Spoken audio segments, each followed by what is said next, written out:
So we move on to something completely different. Now, our good friends at 2K Sports, they've just announced that they're going to be releasing the NBA 2K18 Legend Edition, which comes out on September the 15th. Now, guys, I know that there are quite a few 2K players here. Is this a good look? Would you have him on your Legend team? And have a think about it, because I'm going to come back to you and ask you what your Legend team is. Mike? Would I have Shaq on my Legend team? As in my top 5 greatest ever players? Top 5 greatest ever. Do you know what? I wouldn't.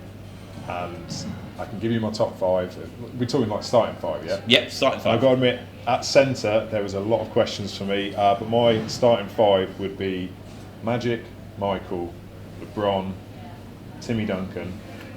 And then at centre, for me, it was between Hakeem Olajuwon and Bill Russell. And in the end, because there's so much offensive firepower through the 1 through 3, I'm going for Bill Russell. Yeah, no, wow. So I don't mind that. Don't mind that. Alex? Look at that. MJ at 2, and then you got LeBron and... oh, what a team, what a side. Firstly, I love the decision to put Shaq on the Legend Edition. Especially the year after Kobe, right? So there's quite nice symmetry there. Yeah, and I like the way they've got the different versions of the game with him on the Lakers, and then we were laughing and joking the other day about having a Magic version.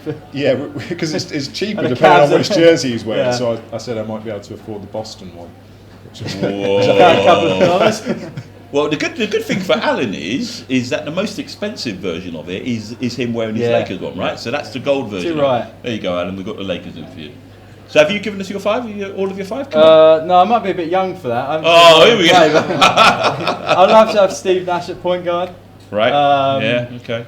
I've got to have probably the same wings as you. I'd probably have Shaq at 5 with Duncan at the 4. So you're taking Shaq? Yeah, I would. I like that. From my lifetime, anyway. But it's not that long, is it? So ageist. Steve? I do like having Shaq as on the cover. I think, larger than life personality, most dominant big man that I've probably ever seen for what he can do on the court. I mean, he played against some of the really good centres of that era, David Robinson, Hakeem Olajuwon, Patrick Ewing, and made it hard for all of those. But that being said, I wouldn't have him as on my Legends team at all. I was the same as Mike. I went back and forth on the centre run. The same 2 players, funnily enough. But I did in the end go for Olajuwon because I love his all-round game. It looks so smooth on the court. It's just such a wonderful player to watch. You can't not have Magic. You can't not have Jordan.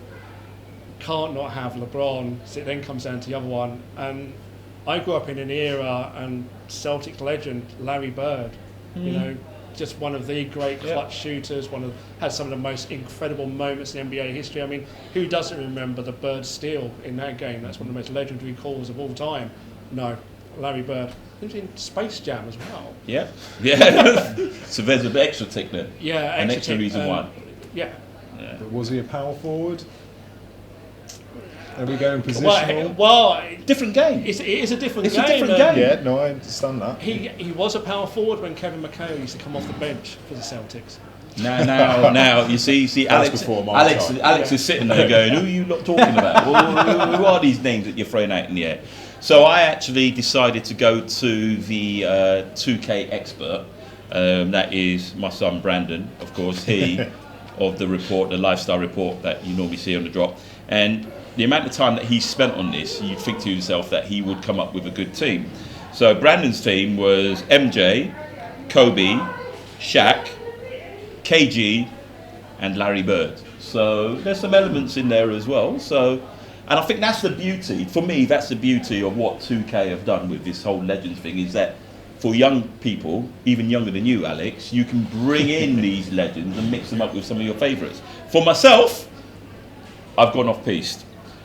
Tony Parker, because he is, and I went back to some of the best players that I've seen, I've actually commentated on and actually worked with as well. So I went Tony Parker, MJ, Scottie Pippen, just because I knew you'd go the Jordan and Scottie thing, you've got to go with that. LeBron and Kareem. Okay, so that's mine. That is mine. We want to hear yours. We want you to tell us what would be your all-time favourite 5 if you were playing the 2K18 game, which comes out on September the 15th. Big shout out to the friends over at 2K. Hit us up at the Drop BBall, using the hashtag NBA in the UK. Now, we go from fantasy to fantasy. I actually can't believe we're going to be talking about this. So, Lonzo Ball. This should be the cover of 2K18. You know what? In a world of fake news, when I first read this, I thought this was fake news. Lonzo Ball has just launched his Big Baller brand. He's just launched a first shoe, the Z02, which retails for £500. Yeah. But I believe you can get the £1,000 edition of it as well. Glass case. In a glass case, and it's signed. Now, Lonzo's father, LeVar Ball, has said he plans to move forward with BBB because no major shoe company would give him the true partnership that he wanted. Am I missing something here? Is this absolute madness, or is it marketing genius? I don't think you're missing something. I think perhaps he's missing something. I mean, he gets his name in the papers. Oh well, the papers even exist now. Gets his name out there in sort of the world. We're all talking about Lonzo Ball, and the guy hasn't played a minute in the NBA. That's the thing that I just can't wrap my head around. What I'm really worried, because this just ramps up the pressure on him and his ability to perform in the league. 'Cause if he comes in and he's a bust, it's going to just ruin him and his brothers. So to me, like, yeah, fair play. You've got to try and make a buck, but the shoes are horrible. The shoes are horrible. I've watched. Have you seen the little video? Yeah. Yeah, and and we're in an era now where you have performance shoes, which are they're sort of sold on what they can do, and he's like, well, it's made of a black leathery thing, and it kind of looks like it was made in the 80s with a bit of a Nike Kobe flair to it. It's like, is he going to actually play in these shoes? I mean, seriously, I'm actually worried a little bit for Lonzo's health in the shoes, because Grant Hill wore feelers. Do you even remember Grant Hill? and Grant Hill's actually said that if he went back and did it again, he wouldn't choose feeler because their production was inferior and it contributed so much to his injuries. So Allegedly. Yeah, because that's sort of like. Allegedly. So feeler is still around. Yeah. No, they are somewhere. But anyway, the point being, I think it's just ridiculous. I don't know what he's trying to do. Certainly, I couldn't afford to pay £500, and if I could, I wouldn't pay £500 for them. So yeah, madness. Alex, I'm going to look into the camera right now. I'm going to wait till the year 2020, and I'm going to pick him up in a charity shop for £5. Save myself the £495. He's going to go into the NBA. He's going to be a bust, and I'm going to have his shoes for £5. You're waiting till 2020. You're giving it that long. You're giving it that long. Wow. You could probably do it in a month, I would think. I mean, I actually do like the kid's game. I think he's a really good player, and well, clearly he's a really good player. I do actually. Well, I like it when LeBron takes a mick out of him. Yeah, that's great. No, it's cool to see. You know, it's going to be interesting. It's one of those free for actions. The guys are going to work on it. They'll probably get Mark Price in, won't they, to work on his shot like they did with MKG. Worked for MKG? Yeah. No, it didn't. Steve, madness or genius? It's just absolute madness. I honestly think it will take me longer to save up for these shoes than his NBA career will last, to be honest. So for me, it's absolute madness. I mean, you see, again, let's just say this again. He has not played 1 minute in the NBA yet. Not 1 minute. And we're already talking about this guy. I mean, the expectation level we talked about on the show before coming into it just seems like every week it's going up and up and up and up, and he is going to get crucified, absolutely crucified, because every little mistake he makes, everyone's going to come down hard on him, and he's just not going to be able to cope, and he's going to want this all away very, very quickly. And the trouble is, it's not going to go away. Before you used to play for like a big market franchise, and then you'd have problems. You play for a small market franchise, you wouldn't get noticed. That's not the case anymore. Social media has driven that wherever you play, there is no hiding spot anymore. So he is going to be under the microscope at all times, and people are already getting sick and tired of him. I know I am already. I'm actually sick and tired of hearing about him. I don't mind talking about him because I actually think it's like a three-ring circus, to be honest. It's not fun though for him, and I actually beginning now to have a bit of sympathy, and I'm beginning to wonder who's actually driving this madness. Yeah, and you know what? It's interesting because some of us sitting here on the panel, we're speaking as parents. So, you know, as a father, I'm very, very proud of my daughter and my son, and I will promote them as much as I can possibly could. I will help them wherever I possibly can. But I think he has just gone way over the top, and I think he's put, as you guys have said, he's putting so much pressure on his son. When you come out and you say that his shoes are worth the money and Jordan's weren't worth the money because he's not as good as my son, I mean, what kind of nonsense is that? He's turning his son into a bit of a joke, and that's just horrible. It's horrible to see, actually. You know what? And I think the final thing that we'll say on this subject, because I think we've given it way more time than it probably deserves as well, is that somebody said on a very, very highly rated TV show in the States that the social traction that he got, right, the social traction, just the advertising, would have been worth $50 million in advertising. So he's very, very good. From that point of view, he's very, very good. However, they reckon that he only sold about 263 pairs of shoes on the first day. I'm surprised he sold that many. Yeah, but you know what? I think a lot of the people were researchers who were going out there to buy it just so that they could actually check the traction on the figures. So you mentioned how proud you are of your kids. So they're the Zo2s? Yep. Any chance we see the Ho2s? The Ho2s. Yeah, the BBB, the big Brandon Baller. Well, you know what? I was going to suggest that we come up with an alternative of BBB because I have, but as this is a family show, I'll keep that to myself. However, we want you... Ho2. Oh, no. Okay. We want you to come back and let us know your thoughts. This is going to be very interesting because some of the people who watch the drop on a regular basis, we know what they're like. So hit us up, let us know what you think about the Treble B or BBB brand. Hit us up at the Drop BBall. Don't forget to use the hashtag NBA in the UK. I have a feeling that's a topic we're going to be coming back to. Now, 4 key NBA free agents face tough calls between money and winning this summer. You've got Kyle Lowry, Blake Griffin, Chris Paul and Gordon Hayward. And they all have to choose, is it money or winning?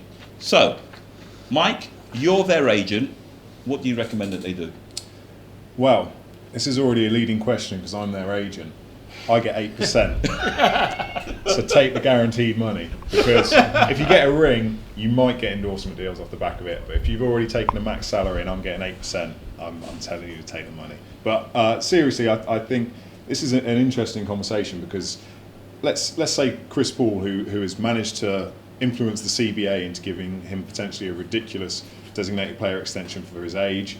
Let's say he stays in LA, never wins the chip.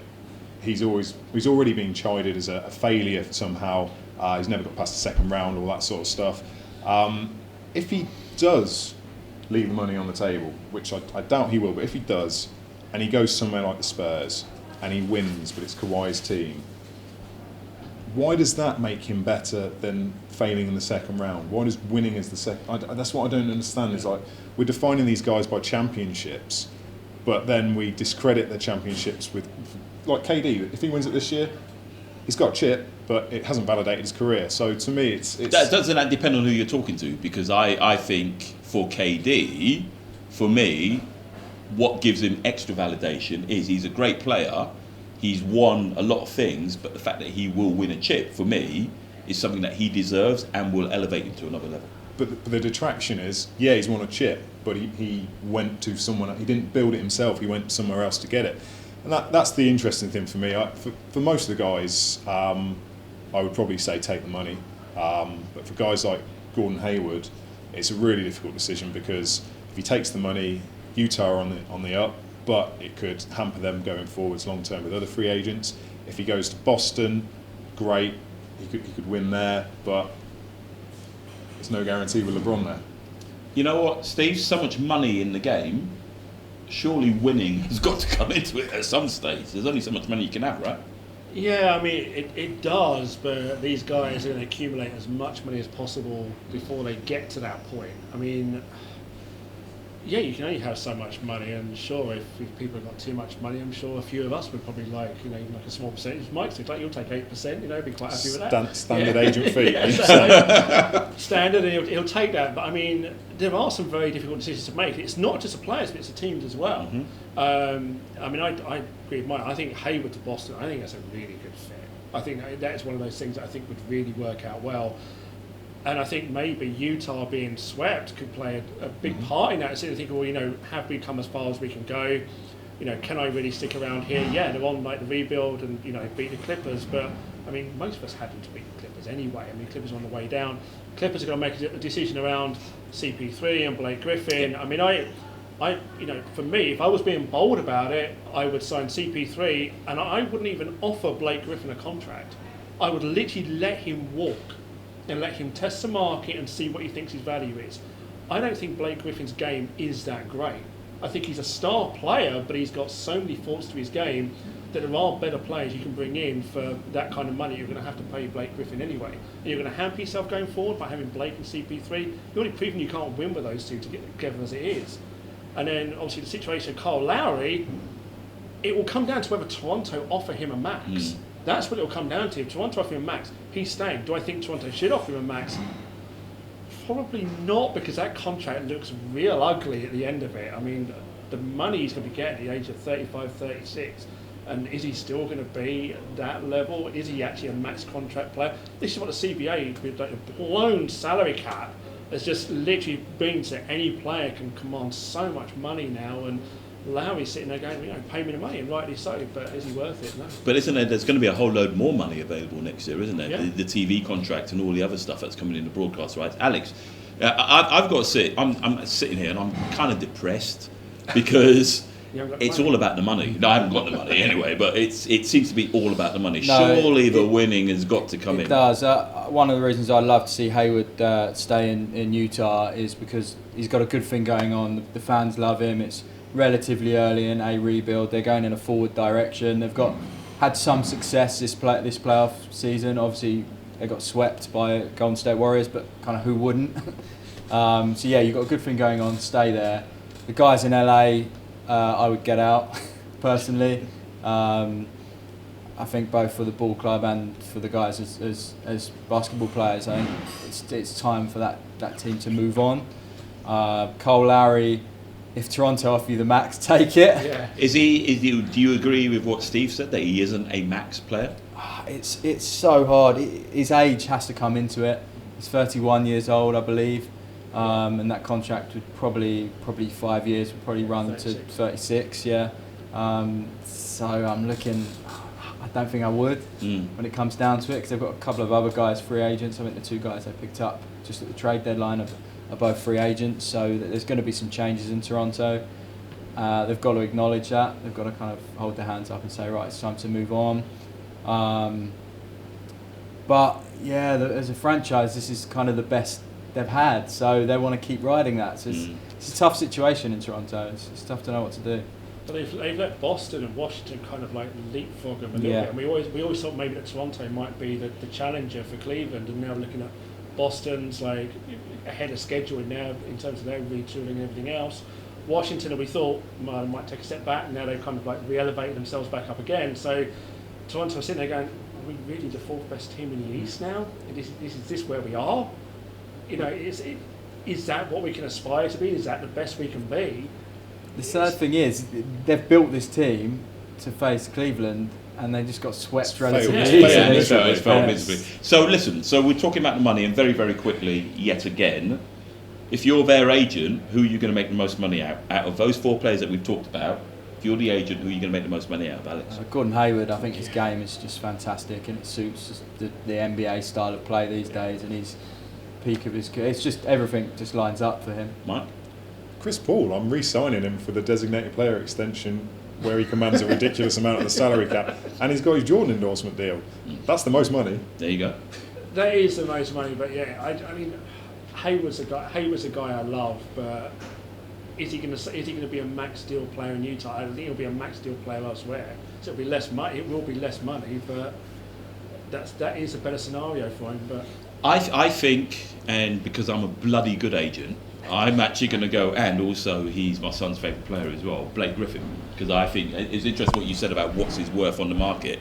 I think he still has a lot of worth out there on the market, with the right person behind him, I think you can make a lot of money. And going back to what you were saying about your 8%, in that other sport, football, there's a story that's come out today about a football player who plays in Manchester, and his contract that was signed, apparently it's the first time that the agent actually got more money than the actual player did himself. So the world, it is a changing. We'll just leave it on that note there. The world, it is a changing.